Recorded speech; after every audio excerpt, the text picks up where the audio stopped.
দ্বিতীয় নাম্বার, আমরা 21 সালে পদার্পণ করেছি।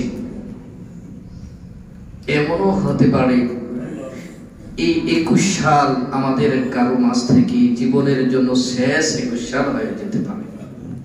কি বলেন, হতে পারে না? শেষ হতে পারে। হয়তো 22 সাল যখন আসবে আপনার নামটা মৃতদের লিস্টে চলে যেতে পারে, আমার নামটা মৃতদের লিস্টে চলে যেতে পারে। অতীতে আমরা কি করেছি সেটার হিসাব আজকে করতে হবে, আর আগামী বছর আমরা কিভাবে চালাবো তার হিসাবও আমাদেরকে করতে হবে। ব্যবসার হিসাব ক্লোজ করি, অন্যান্য যত হিসাব রয়েছে বছর শেষে এসে আমরা ক্লোজ করে ফেলি। আপনি কি আপনার জীবনের হিসাবটা কখনো ক্লোজ করার জন্য চেষ্টা করেছেন? যে বছর শেষ হলো, 21 সালে আমি কি কি অপরাধ করে, 20 সালে আমি কি কি অপরাধ করেছি, কি কি অন্যায় করেছি, আমার দ্বারা কি অপকর্ম হয়েছে, সেগুলো আপনি একটু গভীরভাবে বসে চিন্তা করে 22 সালটা আমার কিভাবে এবং 21 সালটা কিভাবে চালানো উচিত, এই বিষয়টা নিয়ে একটু চিন্তা করা উচিত। অথচ অত্যন্ত দুঃখের সাথে বলতে হয়, অত্যন্ত দুঃখের সাথে বলতে হয়, আমরা আমাদের জীবনের হিসাব মিলানো বাদ দিই নতুন সালটাকে অত্যন্ত আনন্দ উৎসাহের সাথে গ্রহণ করতে গিয়ে আমরা পাশ্চাত্য সভ্যতা যারা রয়েছে, যারা ইহুদি খ্রিস্টান নাস্তিক্যবাদ যারা রয়েছে তাদের অনুকরণ করি। কি বলে, এরকম হচ্ছে না? হচ্ছে। দোস্ত, আপনার জীবনের মানেটা খুঁজে দেখেন। বাবাজিরা আমার, আরব্য একজন কবি, তাকে প্রশ্ন করা হয়েছিল আপনার জীবন সম্পর্কে আপনি একটু বর্ণনা দেন, নতুন বছরের আগমনে আপনার আনন্দটা কেমন হয় একটু বর্ণনা দেন। তিনি কত সুন্দর করে বলেছেন, ইয়াসুরুন নাস, মানুষগুলো আনন্দ লাভ করে, লিযাহাবিল ইয়াউম, দিন চলে যাচ্ছে, নতুন দিন আসতেছে, নতুন বছর আগমন করতেছে, মানুষগুলো আনন্দ উল্লাস করছে, দিবস যাচ্ছে আবার রজনী আসতেছে, এক এক করে আনন্দ উল্লাস করছে। আমার জন্য সেই দিবসটা আনন্দের কিছু নেই, আমার জন্য সেই দিবসটা খুশির কিছু নেই, বরং আমি এতটুকুই চিন্তা করতে পেরেছি, আমার জীবনটাকে আল্লাহ রাব্বুল আলামিন নির্দিষ্ট একটি সময়ের জন্য পৃথিবীতে প্রেরণ করেছেন, একটি সময়কে নির্ধারণ করে দিয়েছেন। 50 বছর, 60 বছর, 70 বছর, যে যত বছর বাঁচবে এই সময়টা কি পরিবর্তন হবে? যে যত বছরই বাঁচবে হায়াত বৃদ্ধি করা হয় না, বৃদ্ধি করা হয়। এই 50 বছরের মাঝ থেকে আমার জীবন যে বিল্ডিং তৈরি করা হয়েছে, এর থেকে বছর শেষ মানে হচ্ছে 365টি ঈদ যেন খসে পড়েছে। আমার জীবনটা আস্তে আস্তে করে সংকীর্ণ হতে চলেছে, 365 দিন বিদায় হয়ে গিয়েছে, আমি আর জীবনে কোনো দিন কাটলেও এই 65 দিন ফিরে আসবে না, 365 দিন আমার জীবনে আসবে না। আমি যদি নেক আমল করতে চেষ্টাও করি, তারপরও বাকি হায়াতটার মাঝে আমাকে চেষ্টা করতে হবে। এই জন্য হযরত ওমর রাদিয়াল্লাহু তাআলা, তিরমিজি শরীফের হাদিস, তিনি বছরের শেষ প্রান্তে এসে জুমআর খুতবাতে দিকে লোকদেরকে লক্ষ্য করে বলেছেন, ও লোক সকল, হাসিবু ক্বাবলা আন তুহাসাবু, আল্লাহ পাকের নিকট হিসাব দেওয়ার আগে তুমি তোমার হিসাবটা ক্লোজ করে নাও। আল্লাহর দরবারে হিসাব দিতে গিয়ে যেন বিপদে না পড়তে হয়, তোমার জীবনের হিসাবটাকে আগে ক্লোজ করে নাও, চিন্তা করে নাও আমি অতীতে কি অপরাধ করেছি, কি অন্যায় করেছি, সেগুলো যদি আল্লাহ পাক প্রশ্ন করে আমি জবাব দিতে পারবো কিনা। কারণ মৃত্যুর সময় যখন চলে আসবে, সামান্য পরিমাণও দেরি করা, কি বলেন, সুযোগ দেওয়া হবে। এজন্য চিন্তা করা উচিত। এমনও তো হতে পারে আজকে পর্যন্ত আপনি হিসাব ক্লোজ করেন নাই, জুমার নামাজ পড়ে যাওয়ার পরে আপনার বিদায়, তখন যদি প্রশ্ন করে সেটাকে বলতে পারবেন যে আমি হিসাবটা ক্লোজ করে আসি? কি বলেন, সম্ভব হবে? এই জন্য বাবাজিরা যারা রয়েছেন, আমি অনুরোধ করব অতীত যা হওয়ার হয়ে গিয়েছে, আল্লাহর দরবারে তওবা করে পরবর্তী জীবনটাকে সুন্দর করে সাজানোর জন্য আজ থেকে বদ্ধপরিকর পারবো না ইনশাআল্লাহ? যে এই সালে আমার মাস থেকে যেন একদিনও এক ওয়াক্তের জন্য যেন জামাত মিস না হয়ে যায়, আমার নিকট থেকে যেন এক ওয়াক্ত নামাজ মিস না হয়ে যায়। আমি বয়সে মুরব্বী হয়ে গিয়েছি, মানুষ আমাকে মুরব্বী বলে জানে। আমার জীবন থেকে যেন একদিনও এই বাকি সময়টায় তাহাজ্জুদ মিস না হয়ে যায়। আপনি আজ থেকে আপনার ভবিষ্যৎ জীবনটার জন্য চিন্তা করেন। আপনি মনে করেছেন বিশাল একটি বিল্ডিং তুলেছেন, আপনি খুব চালাক। আপনি অনেক সম্পদ ব্যাংক ব্যালেন্স করেছেন, আপনি খুব চালাক। আল্লাহ রাসূল সাল্লাল্লাহু আলাইহি ওয়াসাল্লাম হাদিস শরীফের মাঝে স্পষ্ট ঘোষণা দিয়েছেন কে চালাক। সবচেয়ে বেশি চালাক কে, কে বুদ্ধিমান? আল্লাহর হাবিব হাদিস শরীফের মাঝে বলেছেন, আল কাইসু মান দানা নাফসাহু লিমা বাদাল মাউত। যে ব্যক্তির ব্যাংক ব্যালেন্স রয়েছে, অর্থ সম্পদ একত্রিত করতে পেরেছে, বিশাল বিল্ডিং এর মালিক হয়েছে, সে আসলে চালাক নয়, সে আসলে চালাক নয়। বিল্ডিং করেছেন, 10 তলা বিল্ডিং করেছেন আপনার জন্য মাটির ঘর, কোন দিন সেই ঘরে চলে যাবেন ঠিক নেই। বিল্ডিং আজকে কমপ্লিট করেছেন, কালকে আপনার জন্য মাটির ঘর হয়ে যেতে পারে। আজকে আপনি ব্যাংক ব্যালেন্স করে রেখে গিয়েছেন, আপনার সন্তানগুলো সেই অর্থ নিয়ে ঝগড়া করবে, আপনি কবরে চলে যাবেন। এই জন্য আল্লাহর হাবিব বলেছেন, আল কাইসু মান দানা নাফসাহু ওয়া আমিলা লিমা বাদাল মাউত। মৃত্যুর পরবর্তী জীবনের জন্য যে ব্যক্তি প্রস্তুতি নেয়, মৃত্যুর পরবর্তী জীবনে কেমন করে সুখ লাভ করবে, শান্তি লাভ করবে, যে ব্যক্তি সেটার দিকে লক্ষ্য করে সেই হচ্ছে চালাক। আর যে ব্যক্তি দুনিয়া করে শুধুমাত্র দুনিয়াকে সাজানোর জন্য প্রচেষ্টা চালিয়ে দুনিয়াটাকে সুন্দর করে সম্পদ দিয়ে বিল্ডিং দিয়ে সাজাতে পেরেছে, এমন সময় এসে দুনিয়া থেকে বিদায় হয়ে গিয়েছে, সারা জীবন মাটির নিচে পড়ে থাকবে, সারা জীবন জাহান্নামের আগুনে জ্বলবে, আর তার আত্মীয় স্বজন ছেলে সন্তানগুলো সেই বিল্ডিং ভোগ করবে। ওই ব্যক্তি চালাক নয়। এই জন্য আপনার বিবেকের কাছে, আমাদের বিবেকের কাছে প্রশ্ন, আমরা কেমন হওয়া উচিত, আমাদের কেমন হওয়া উচিত? আজকে নতুন বছরে এসে হাসিবু ক্বাবলা আন তুহাসাবু, নিজে নিজে বিবেক দিয়ে চিন্তা করে স্থির করবেন আমি কি করব। বাসায় যে একটু গবেষণা করবেন আপনার কি করা উচিত, আপনার কি করা উচিত। আপনার মতো অনেক আর্থিক সচ্ছল, অনেক শক্তিশালী ব্যক্তি পূর্বে ছিল, আজকে তারা ওনারা আর কত বছর পরে ফিরে আসবে বলেন তো দেখি?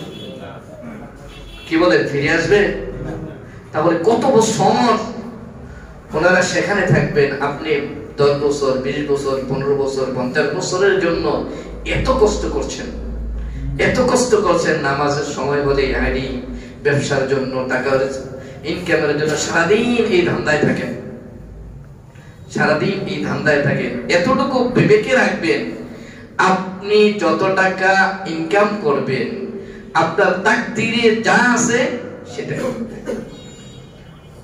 একজন ব্যক্তিও তার রিজিক থাকা অবস্থায় পৃথিবী থেকে বিদায় হবে তা আপনি কিসের পেছনে করছেন? আপনি যদি মনে করেন আমি 5 তলা বিল্ডিং করব, আপনার ভাগ্যে এমনিতে আসবে। জাস্ট একটু চেষ্টা করবেন, ধান্দা করে যে এখানের টাকা মেরে খাবো, আরেকজনের টাকা মেরে খাবো, এই চিন্তা যদি আপনি করেন, আপনার জন্য আল্লাহ পাক বিবেক দিয়েছেন। অনেকে অনেক ধান্দা করে, বিভিন্ন স্থান থেকে টাকা মেরে খাওয়ার চিন্তা করে, এরকম আছে না? অনেক লোক আছে, অনেক লোক আছে। আপনি আপনার বিবেক দিয়ে চিন্তা করে দেখেন, যে এই টাকা নিয়ে আপনি কি করবেন? আপনি যা পাওয়ার সেটা তো আল্লাহ দিবেনই, আল্লাহ দিবেন। যেদিন আপনার রিজিক শেষ, এর থেকে একটি সেকেন্ডও আপনি আর দুনিয়াতে থাকতে পারবেন না। অনেকে বলে থাকে যে হুজুর মহামারীতে মারা গেছে, কি বলে এরকম শোনেন না? মহামারীতে মারা গেছে, খাবার নাই। আসলে মহামারী হচ্ছে একটা উসিলা। এতদিন পর্যন্ত তার হায়াত ছিল, তার হায়াত শেষ, এজন্য তার রিজিকও শেষ।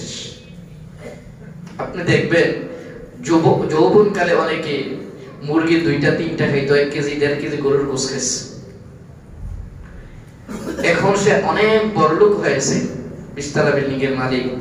সামনে গোশের বল এনে দিলে একটা টুকরা নিয়ে দ্বিতীয়টা নেওয়ার সময় 3 জনে যদি চেষ্টা করে দেওয়ার জন্য, ভাই আমার পক্ষে আপনার সামনে সবগুলো রেডি, আপনি পাচ্ছেন না কেন? মানে হচ্ছে আপনার রিজিক আগে খাইছেন, রিজিকটা ক্লোজ করে আনতেছেন আপনি নিজে। যতটুকু খাবার আপনি পাও না সেটা আপনি পাবেন। তো কোন কারণে ধান্দা করেন? নিজের জীবনটাকে নষ্ট করছেন, পরবর্তী জীবনটা, শান্তির সময়টাকে কেন নষ্ট করছেন? এজন্য আমি আপনাদের অনুরোধ করব, আজকে বছরের প্রথম দিন, এখানে বসে নিজেই গবেষণা করবেন। তাহাজ্জুদের সময় বসে আপনি নিজে স্থির করবেন, আপনি কি জান্নাতি হতে চান না জাহান্নামী হতে চান? আপনি কি ঈমানদার হয়ে মরতে চান না বেঈমানদার হয়ে মরতে চান? আপনি কি আল্লাহর রাসূলের প্রিয় হয়ে মরতে চান না রাসূল সাল্লাল্লাহু আলাইহি ওয়াসাল্লামের দুশমন হয়ে মরতে চান? আপনার বিবেকের কাছে প্রশ্ন আপনি নিজে স্থির করে নেবেন। পারবো না ইনশাআল্লাহ? কি বলেন, পারবো কিনা? দ্বিতীয় নাম্বার, ও যুবকেরা, তোমরা মনে করেছো দীর্ঘদিন পর্যন্ত জীবিত থাকবে না। তোমার মতো কত যুবক নামাজ পড়ার জন্য বের হয়ে রাস্তায় কোনটা অ্যাক্সিডেন্ট করে চলে গেছে। কত যুবক বিদায় হয়ে যাচ্ছে। তুমি যে দীর্ঘদিন থাকবে কেমন চিন্তা করছো? আজকে আমরা 1 জানুয়ারিতে এসেছি, গত রজনী গিয়েছে 31st নাইট। কি বলেন, গেছে না? গেছে। কত যুবক অপকর্মে লিপ্ত হয়েছে, কত যুবক অন্যায় এবং খারাপ কাজে লিপ্ত হয়েছে। যে কাজগুলো রাসূল সাল্লাল্লাহু আলাইহি ওয়াসাল্লাম অপছন্দ করেছে, যেগুলো কোরআন হাদিসে নিষিদ্ধ, তুমি সেই কাজটুকু করেছো। আল্লাহ না করুক গত রাতে যদি তুমি বিদায় হয়ে যেতে, আল্লাহ রাসূলের সামনে কেমন করে দাঁড়াতে, আল্লাহর দরবারে কি বলে পরিচয় দিতে? রাসূল সাল্লাল্লাহু আলাইহি ওয়াসাল্লামের উম্মত বলে যখন তোমাকে কবরে রাখা হতো, তখন আল্লাহ রাসূল যদি বলতেন না, সে আমার উম্মত নয়, সে আমার উম্মত নয়, বরং সে 31st নাইট পালন করতে গিয়ে ইহুদি খ্রিস্টানদের কালচার পালন করতে গিয়ে বিদায় হয়ে গিয়েছে, আমি রাসূল থেকে উম্মত বলে পরিচয় দেই নাই, আপনি কতদিন পরে আবার বাঁচতে পারতেন? সেখানে কি তওবা করার সুযোগ আছে? চিন্তা করে দেখেন, যারা 31st নাইট পালন করে, আজকে জানুয়ারির 1ম তারিখ, আপনারা জানেন জানুয়ারি জানুস থেকে এসেছে, আমাদের জানা উচিত। জানুস একটি মূর্তির নাম। কিসের নাম? গ্রিকদের একটি মূর্তির নাম হচ্ছে জানুস। ওনারা, আপনারা যারা এখানে আছেন, অনেকেই তো ফেসবুক ইউজ করেন, গুগলে সার্চ দিবেন জানুস লিখে, দেখবেন সুন্দর করে আসবে দুইটা, একটা মূর্তি, মুখ হচ্ছে দুইটা, মূর্তি একটা, মুখ হচ্ছে দুইটা, দুই দিকে ফিরে আস, মুখ দুইটা। কি হয়? গ্রিকদের ধারণা যে এটা হচ্ছে একমাত্র আমাদের প্রভুর দরজা। এই গ্রিক মূর্তি সেই একমাত্র প্রভু যিনি অতীতের খবরও রাখেন, ভবিষ্যতের খবরও বলেন নাউজুবিল্লাহ। জানুস মূর্তি দুইটা মুখ, অর্থাৎ দুই দিকে, মানে হচ্ছে এই জানুয়ারি 21 সাল এবং 20 সাল, অর্থাৎ পূর্বের অবস্থাটা একদিক থেকে আর ভবিষ্যতের অবস্থা একদিকে তাকিয়ে আছে।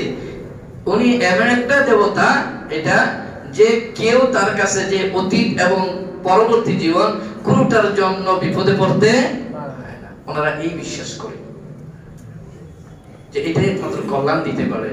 ও মুসলমান, তো তুমি 31st নাইট পালন করে অতীতের জন্য খুশি হচ্ছ, নতুন জীবন আসবে, নতুন বছর আসতেছে, কার সভ্যতা পালন করছো? তুমি কি জানো যে তুমি নিজের নামটা মুসলমান বলে পরিচয় দিয়েছো? তুমি আল্লাহকে বিশ্বাস করো, আল্লাহ হাবিবকে বিশ্বাস করো, আর সে জানো মূর্তি তারা যে পূজা করে সেই মূর্তির দিবসটাকে তুমি পালন করো।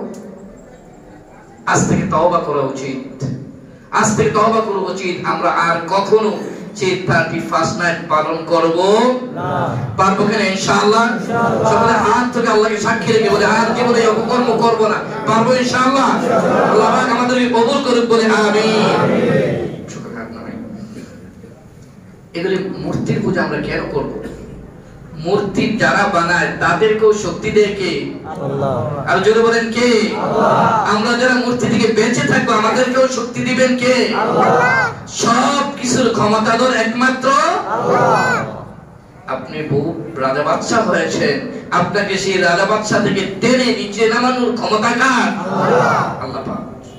আমি গত জুমায় যে আলোচনা করেছিলাম আয়াতুল কুরসি, সেখানে সিনাতুম ওয়ালা নাউম, আল্লাহ পাকের ঘুম ও নেই, তন্দ্রাও নেই। তারপরের অংশ লাহু মা ফিস সামাওয়াতি ওয়া মা ফিল আরদ, আকাশ এবং জমিনের রাজত্ব একমাত্র আল্লাহর। আকাশ এবং জমিনের রাজত্ব কার? আল্লাহ। কুরআনুল কারীমের বিভিন্ন আয়াতের মধ্যে আল্লাহ রাব্বুল আলামিন স্পষ্ট করেছেন লাহু মা ফিস সামাওয়াতি ওয়া মা ফিল আরদ। وفي آية أخرى ألم تعلم أن الله له ملك السماوات والأرض। وحبيب আপনি কি জানেন না أن الله له ملك السماوات والأرض, আকাশ এবং জমিনের রাজত্ব একমাত্র আল্লাহর। আল্লাহ রাব্বুল আলামিন পৃথিবীর যা কিছু রয়েছে সব কিছুর ক্ষমতাধর। বিয়াদিকাল খাইর, একমাত্র কল্যাণ দান করেন কে? আল্লাহ। তুমি জিনিস মূর্তির কাছে যাও, এই মূর্তির কাছে যে মনে করো লক্ষ্মী পূজা করো, মনে করো সেগুলি তোমাকে কল্যাণ দিবে। না না, আল্লাহ পাক বলেছেন বিয়াদিকাল খাইর, কল্যাণ দেওয়ার মালিক একমাত্র আমি আল্লাহ, আমার হাতে একমাত্র কল্যাণের চাবিকাঠি। সুতরাং আমরা মানতে হবে কাকে? আল্লাহকে। আল্লাহকে ছাড়া আর কাউকে মানা যাবে না। দেখেন আল্লাহ রাব্বুল আলামিন স্পষ্টই বর্ণনা করেছেন, বাইহাকী শরীফের মধ্যে রয়েছে রাসূল সাল্লাল্লাহু আলাইহি ওয়াসাল্লাম যখন দ্বীনের দাওয়াত দিতেছেন, ইসলামের দাওয়াত দিতেছেন, মানুষগুলো যখন আস্তে আস্তে করে ইসলামের পথে আসতেছে, ওই মুহূর্তে কাফের মুশরিক নাস্তিক যারা রয়েছে সকলে মিলে ঐক্যবদ্ধ হয়েছে। আজকে দেখবেন আমরা যখন হক কথা বলবো, আমরা যখন সত্যের পথে কথা বলবো, তখন যারা বামপন্থী সব এক হয়ে যায়। কি বলেন দেখেন নাই আপনারা? বামপন্থী সব এক। দুঃখজনক বিষয় আমরা এক হতে পারি না। অথচ কোরআনে বলা হয়েছে ওয়াতাসিমু বিহাবলিল্লাহ, আল্লাহর রশিকে তোমরা শক্তভাবে আঁকড়িয়ে ধরো, সকলে ঐক্যবদ্ধ হও। আমাদেরকে বলেছেন আর বামপন্থীরা এক হয়, ওনারা এক হয়ে যায়। ঠিক একই অবস্থায় রাসূল সাল্লাল্লাহু আলাইহি ওয়াসাল্লাম যখন দ্বীনের দাওয়াত দেওয়া শুরু করেছেন, তখন সব বাম যা আছে সব একসাথে হয়েছে, একই সাথে হয়ে মিটিং বসেছে যে আল্লাহ নবী মুহাম্মদুর রাসূলুল্লাহ সাল্লাল্লাহু আলাইহি ওয়াসাল্লাম সহ অন্যান্য সাথী যারা রয়েছে, যত মুসলমান রয়েছে, একটি মুসলমানকেও মদিনায় থাকতে দেওয়া হবে না। এমনকি তাদেরকে মদিনা থেকে একবারে বিতাড়িত করব, পৃথিবী থেকে বিদায় করে দেব। একমত হয়েছে পৃথিবীতে মুসলমানকে টিকতে দেওয়া যাবে না, থাকতে দেওয়া যাবে না, সব বিদায় করে দেওয়া হবে। বদরের যুদ্ধের পরে এই লোকগুলি যখন একত্রিত হয়েছে, আল্লাহ হাবিবের কাছে সংবাদ এসেছে, ইয়া রাসূলুল্লাহ, ইয়া হাবিবাল্লাহ, রাম বাম মুশরিক ইহুদি যারা রয়েছে সবগুলো একত্রিত হয়েছে, মুসলমানদেরকে পৃথিবীতে থাকতে দেওয়া হবে না। তারা যুদ্ধের প্রস্তুতি নিচ্ছে। আল্লাহ নবী মুহাম্মদুর রাসূলুল্লাহ সাল্লাল্লাহু আলাইহি ওয়াসাল্লাম সাহাবীদেরকে নিয়ে বসলেন, কি করা যায়? সাহাবীদেরকে নিয়ে পরামর্শ সভা বসলেন। এখন পরামর্শের ভিতরে সালমান ফারসি রাদিয়াল্লাহু তাআলা পরামর্শ দিলেন, ওনারা তো মদিনায় আসবে মক্কা হয়ে, আমাদের কাছে আসতে হবে, মদিনার একটু বাইরে আমরা একটা কাজ করি। পরামর্শ দিলেন, বিশাল একটি পরীক্ষা খনন করি, অর্থাৎ বিশাল একটি গর্ত খনন করি, যেন এই গর্ত পার হয়ে তারা এপারে আসতে না পারে। পরামর্শ দিলেন। এই পরামর্শ অনুযায়ী আল্লাহ রাসূল সাল্লাল্লাহু আলাইহি ওয়াসাল্লাম প্রতি 40 হাত জায়গা খনন করার জন্য 10 জন করে সাহাবী নিয়োগ করেছেন। কতজন করে? 40 হাত, লোক সংখ্যা 10 জন, প্রতিজনের 4 হাত করে ফিক্সড করলেন। এই জায়গাটুকু কর্তন করতে হবে, এখানে গর্ত খনন করতে হবে, ফিক্সড করা হবে। এখন সকল সাহাবীরা কাজে নিমগ্ন হয়ে পড়েছে।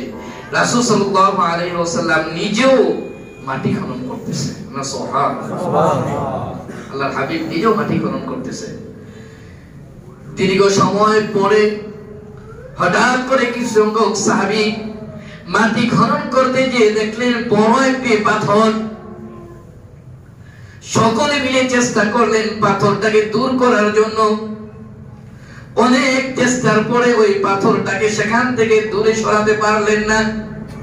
কোদাল দিয়ে বারবার চেষ্টা করলেন ভাঙার জন্য, ভাঙতেও পারলেন না। সাহাবীরা এসে হযরত সালমান ফারসি রাদিয়াল্লাহু তাআলা আনহু বললেন, আপনি পরামর্শ দিয়েছেন পরীক্ষা খনন করতে, বিশাল পাথর কেউ ভাঙতে পারছে না, সরাতেও পারছে না, কি করা যায়? শত্রুপক্ষ তো এখান থেকে চলে আসবে। সালমান ফারসি রাদিয়াল্লাহু তাআলা আল্লাহর হাবিবের কাছে আসলেন, এসে বললেন, ইয়া রাসূলুল্লাহ, ইয়া হাবিবাল্লাহ, হুজুর খনন করতে যে বিশাল পাথর পড়েছে, কেউ সরাতে পারছে না, কি করা যায়? রাসূল সাল্লাল্লাহু আলাইহি ওয়াসাল্লাম যে আসলেন, তিনি এসে কোদাল নিয়ে আল্লাহর হাবিব প্রথমে যখন সেই পাথরের উপরে কোপ দিয়েছেন, সাথে সাথে পাথর 2 টুকরা হয়ে যায়। আল্লাহর হাবিব যখনই এর উপরে আঘাত করেছেন, পাথর 2 টুকরা হয়ে যায় এবং পাথর থেকে আগুনের টুকরো উপরের দিকে জ্বলছে উঠে। রাসূল সাল্লাল্লাহু আলাইহি ওয়াসাল্লাম সাথে সাথে সাহাবাদেরকে লক্ষ্য করে বললেন, ও সাহাবারা, শুনে রাখো, এই যে আগুনের জ্বলকি উপরের দিকে উঠেছে, সেই আগুনের জ্বলকির মাঝে আমি রাসূল সাল্লাল্লাহু আলাইহি ওয়াসাল্লাম রোম সাম্রাজ্য দেখতে পেয়েছি। রোমের যত বিল্ডিং রয়েছে, রাজপ্রাসাদ রয়েছে, সেই আগুনের ফুলকির মাঝে আমি দেখতে পেয়েছি। রাসূল সাল্লাল্লাহু আলাইহি ওয়াসাল্লাম ওই পাথরটাকে আবার আঘাত করলেন, আবার আরেকটি টুকরা হয়ে যায়, আগুন উপরের দিকে জ্বলছে ওঠে। আল্লাহর হাবিব সাহাবীদেরকে লক্ষ্য করে বললেন, দ্বিতীয়বার যখন আমি আঘাত করেছি, এর মাঝে যে আগুনের জ্বলকা উঠেছে, আমি এর মাঝে পারস্য বাদশার বিল্ডিং সবগুলো দেখতে পেয়েছি। তৃতীয়বার আবার আঘাত করেছেন, আঘাতের সাথে সাথে পাথর টুকরো টুকরো হয়ে যায় এবং আগুন উপরের দিকে জ্বলছে ওঠে। আল্লাহ হাবিব সাল্লাল্লাহু আলাইহি ওয়াসাল্লাম বললেন, ইয়ামেনের সানা নামক বিল্ডিং এবং এই রাজত্বের যা কিছু রয়েছে, সব কিছু আমি এই আগুনের টুকরার মাঝে দেখতে পেয়েছি। এতটুকু দেখতে পাওয়ার সাথে সাথে যখন সাহাবীদেরকে জানিয়ে দিলেন, জিবরাইল এসে বললেন, ইয়া রাসূলুল্লাহ, ইয়া হাবিবাল্লাহ, হুজুর আপনি পারস্য সম্রাটের রাজদরবার দেখতে পেয়েছেন, রোম সম্রাটের রাজদরবার দেখতে পেয়েছেন, ইয়ামেনের সানার রাজদরবার দেখতে পেয়েছেন। আমি জিবরাইল আপনাকে জানিয়ে দিলাম, অচিরেই রোম সম্রাট এবং পারস্য সম্রাট এবং ইয়ামেনের বাদশার রাজত্ব সবকিছু আপনার করায়ত্তে চলে আসবে। রাসূল সাল্লাল্লাহু আলাইহি ওয়াসাল্লাম যখন এটা জানিয়েছেন, তখন বামপন্থী যারা রয়েছে সব মিলে হাসাহাসি শুরু করছে। কারণ মুসলমানদেরকে আমরা আসছি পৃথিবী থেকে একবারে তাড়িয়ে দেব, জয় পরাজয় নয়, বরং তাদেরকে পৃথিবীতে থাকতেই দেওয়া হবে না। আর ওনারা রোম সম্রাটের কথা বলে, পারস্য সম্রাটের কথা বলে, খাবারের ব্যবস্থা নাই, আর্থিক অসচ্ছল, এই লোকগুলি আবার চিন্তা করে যে মুসলমানরা রোম সম্রাট জয় করবে। আল্লাহ পাক জানিয়ে দিলেন আলিফ লাম মিম গুলিবাতির রূম ওয়া হাবিব পরবর্তী বছরে আমি আল্লাহ রাব্বুল আলামিন রোম সাম্রাজ্য বিজয় দান করে দেব।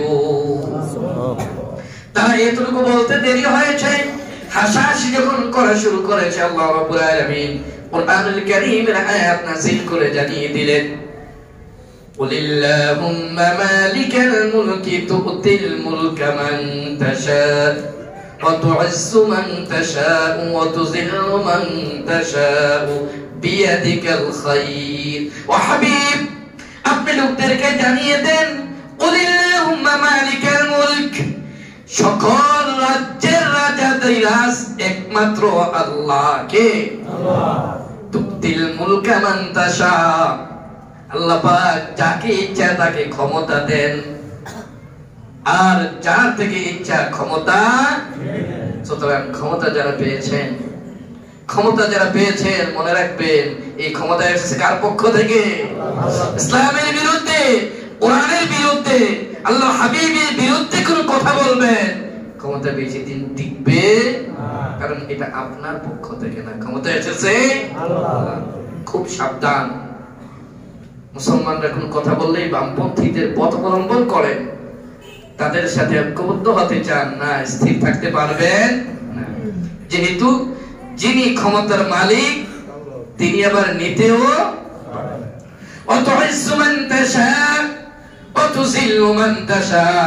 আল্লাহ পাক যাকে ইচ্ছা তাকে সম্মানিত করেন, আবার যাকে ইচ্ছা তাকে অপমানিত করেন। বিয়াদিকাল খায়র, সব শক্তির আধার কে? আল্লাহ। এই আয়াতটুকু দিয়ে জানিয়ে দিলেন আয়াতুল কুরসির মধ্যে যে আয়াতটা লাহু মা ফিস সামাওয়াতি ওয়া মা ফিল আরদ, আকাশ এবং জমিনের শক্তিধর, আকাশ এবং জমিনের মালিকানা একমাত্র কার? আল্লাহ। আর জোরে বলেন কার? আল্লাহ। সুতরাং আপনি বলেন তো আমরা আল্লাহকে বিশ্বাস করি না? আল্লাহকে বিশ্বাস করি কিনা? যদি আমরা আল্লাহকে বিশ্বাস করি তাহলে আল্লাহ পাক বলেছেন যারা আল্লাহকে বিশ্বাস করে এই লোকগুলি হচ্ছে ঈমানদার। এই লোকগুলো কি? ঈমানদার। আর আল্লাহর জমিনে থাকার অধিকার একমাত্র ইন্দাল আরদা লিল্লাহি ইউরিসুহা মান ইয়াশাউ মিন ইবাদি ইয়ারিসুহা ইবাদিয়াল মুমিন। আল্লাহ পাক যাকে ইচ্ছা তার বান্দার পক্ষ থেকে তাকে ওয়ারিস বানান। আমরা হচ্ছে পৃথিবীর ওয়ারিস। সুতরাং ঈমানদার যারা তারা জমিনে থাকার অধিকার, বাকিদের থাকার অধিকার নাই। তাদের তো অনুগ্রহ, তাদের প্রতি দয়া, ওনারা থাকতেছে, আল্লাহ পাক যদি টান দেন শেষ, দয়া করতেছে। এই দয়াশীল পরকাসা যারা তারা এসে মাথা উঁচু করে দাঁড়ায়, আমরা চুপ করে বসে থাকি। হক কথা বলতে এই জন্য একটু চিন্তা করা উচিত। দ্বিতীয় নাম্বার, মান যাল্লাযী ইয়াশফাউ ইনদাহু ইল্লা বিইযনি, মান যাল্লাযী এমন কে আছে ইয়াশফাউ ইনদাহু ইল্লা বিইযনি, আল্লাহ রাব্বুল আলামিনের কাছে সুপারিশ করতে পারবে এমন কে আছে? এই আয়াত দিয়ে আল্লাহ পাক বুঝাতে চেয়েছেন কাল কিয়ামতের ময়দানে কঠিন মুসিবতের সময়ে আমার সামনে তর্ক করবে, আমার সামনে কোনো কথা বলার মতো অধিকার কারো নাই। সুতরাং ও দুনিয়ার মানুষেরা, যত শক্তি দেখাও, যতই বল দেখাও, সেখানে যে চুপ হয়ে যেতে হবে। ইয়াউমা ইয়াকুমুর রূহু ওয়াল মালাইকাতু সাফফা, সেদিন জিবরাইল আলাইহিস সালাতু ওয়াস সালাম এবং যত ফেরেশতারা রয়েছে সকলে কাতার হয়ে দাঁড়িয়ে থাকবে। লা ইয়াতাকাল্লামুনা, কেউ কথা বলতে পারবে না। সকলে কাতারবদ্ধ হয়ে দাঁড়িয়ে থাকবে, কেউ কথা বলতে পারবে না। শুধুমাত্র আল্লাহ পাক তার পছন্দনীয় বান্দাদের মধ্য থেকে যাকে অনুমতি দেন তিনি ছাড়া আর কেউ কথা বলতে পারবেন না। তাহলে এখানে একটু মাইনাস করছে, আল্লাহ পাক যাকে অনুমতি দেন তিনি কথা বলতে। তাহলে আপনাদের কাছে প্রশ্ন, যাকে অনুমতি দেওয়া হবে আমরা তার দিকে যাওয়া দরকার আছে কিনা? যাকে অনুমতি দেওয়া হবে, এখন অনুমতি কাকে দেওয়া হবে? স্পষ্ট হাদিসে রয়েছে কিয়ামতের দিন প্রথম যিনি সুপারিশ করবেন তিনি হবেন নবী মুহাম্মদুর রাসূলুল্লাহ সাল্লাল্লাহু আলাইহি ওয়াসাল্লাম। আজকে একদল লোক রাসূলুল্লাহ সাল্লাল্লাহু আলাইহি ওয়াসাল্লামের সুপারিশকে মানতে রাজি কিছু বক্তা বের হয়েছে, এগুলি কোরআন পড়েন, হাদিস পড়েন, আল্লাহই ভালো জানে কি পড়ে, এসে আলতু ফালতু ওয়াজ করে। বিশেষ করে যুবকরা অনেক কিছু স্পষ্ট করতে হয় আমাদেরকে, না হয় সমস্যা বাতিল হয়ে যাচ্ছে লোকগুলি। কুষ্টিয়ার একজন বক্তা আছে, নামটা আপনারা ভালো করে জানেন, হাফেজ।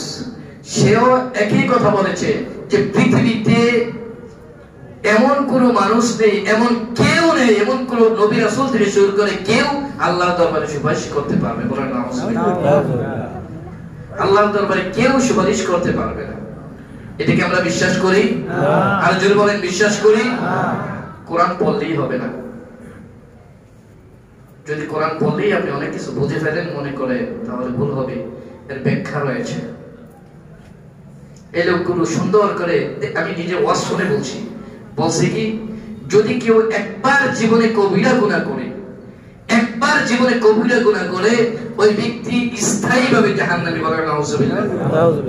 আচ্ছা, এমন কেউ কে আছে বুকে হাত দিয়ে বলতে পারবেন যে আমরা গুনাহ করি নাই? কি বলেন, কেউ বলতে পারবেন?